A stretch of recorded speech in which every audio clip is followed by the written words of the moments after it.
Praise the Lord. இன்றைய வேதவசனம் 1 Samuel 2வது அதிகாரம் இறை வார்த்தைகள் 1. அப்பொழுது அன்னா மன்றாடி கூறியது, ஆண்டவரை முன்னிட்டு என் இதயம் மகிழ்கின்றது, ஆண்டவரில் என் ஆற்றல் உயர்கின்றது. என் வாய் என் எதிரிகளை பழிக்கின்றது, ஏனெனில் நான் நீரளிக்கும் மீட்பில் களிப்படைகின்றேன். ஆம் பிரியமானவர்களே, அண்ணா எப்படி மன்றாடி ஜெபிச்சிருக்காங்க பார்த்தீங்களா? வேண்டுதல் ஜெபம். ஆண்டவரோடு எப்படி இணைந்திருந்தா இந்த ஜெபத்தை நம்ம ஏறெடுப்போம் பாருங்க.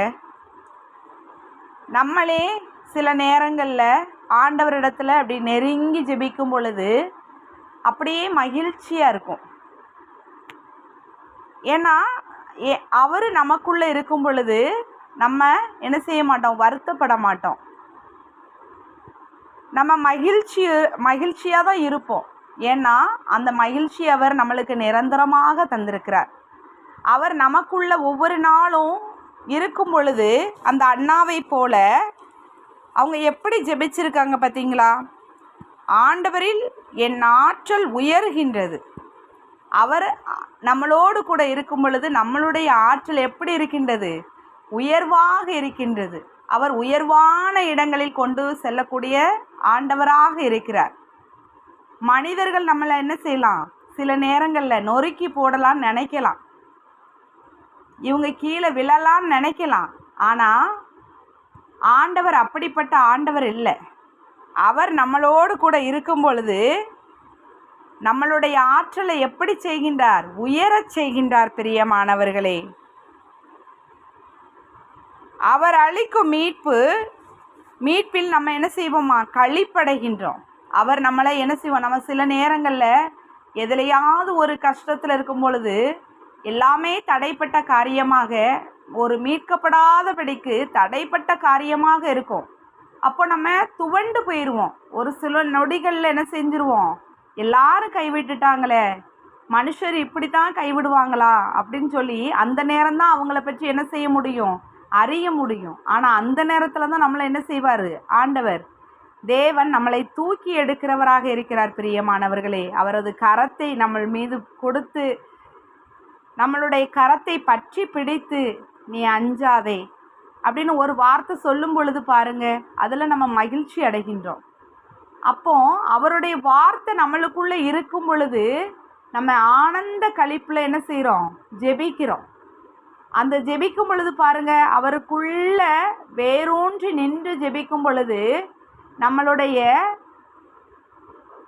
முகத்தில் என்ன இருக்கும்? பிரகாசம் இருக்கும், ஒரு ஒளி இருக்கும். அவர் நம்மளிடத்துல இல்லைன்னா அது இருக்காது, அது இருளாக இருக்கும். ஆனால் அவர் நம்மளிடத்துல இருக்கும் பொழுது அந்த வேதனை இருக்காது. மனிதர்கள் நம்மளை கைவிட்டிருக்கலாம், ஆனால் அது நம்மளுக்கு பெருசாக தெரியாது. துன்பம் இருக்கும், அது நம்மளுக்கு பெருசாக தெரியாது. வியாதி இருக்கும், ஆனால் அது பெருசாக தெரியாது. எதுவுமே நம்மளுக்கு பெருசாக தெரியாது. பிரியமானவர்களே, ஏன்னா அவருக்குள்ளே நம்ம என்ன செய்கிறோம்? மகிழ்ச்சி அடைகின்றோம். ஆண்டவருக்குள்ளே நம்ம களிப்படைகின்றோம். அப்போ களிப்பாக இருக்கும் பொழுது நம்மளுக்கு இந்த துன்பம் பெருசாக தெரியுமா? அது தெரியவே செய்யாது. பிரியமானவர்களே, அவர் துன்பங்களை இன்பமாய் மாற்றக்கூடிய தேவனாக இருக்கிறார். நம்ம ஒவ்வொருவருடைய துன்பங்களையும் அவர் ஏற்றுக்கொண்டார். அதனால தான் அவர் சிலுவை சுமந்தார். நமக்காக சிலுவை சுமந்தார், நமக்காக அடிக்கப்பட்டார். நமக்காக ஒவ்வொரு அடிகளையும் ஒவ்வொரு காரை உமிழ்ந்தார்கள் அவர் மீது. அதையும் அவர் ஏற்றுக்கொண்டார். யாருக்காக?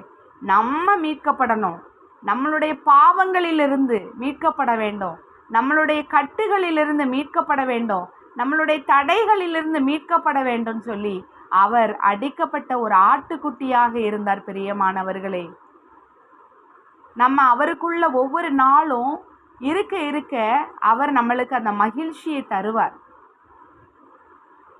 நம்ம அவருடைய வார்த்தைகளை ருசிக்கும் பொழுது அந்த மகிழ்ச்சியை நாம் காண முடியும். பிரியமானவர்களே, ஜெபிப்போமா? அன்பின் பரலோக பிதாவே, நன்றியோடு ஸ்துதிக்கிறோம், ஆராதிக்கிறோம் ஆண்டவரே. இந்த நாளுக்காக உமக்கு நன்றி செலுத்துகிறோம் ஆண்டவரே. இந்த நாளை தந்ததற்காக நன்றி செலுத்துகிறோம்ப்பா. அந்த அண்ணாவோடு கூட இருந்து ஆமாண்டவரே, அவர்கள் வேண்டுதலை நிறைவேற்றிய தேவன் நீர். அதே போல எங்களுடைய வேண்டுதல்களையும் நிறைவேற்றுவதற்காக நன்றி சொல்லி ஜெபிக்கிறோம். இயேசுவின் நாமத்தினாலே ஆமேன்.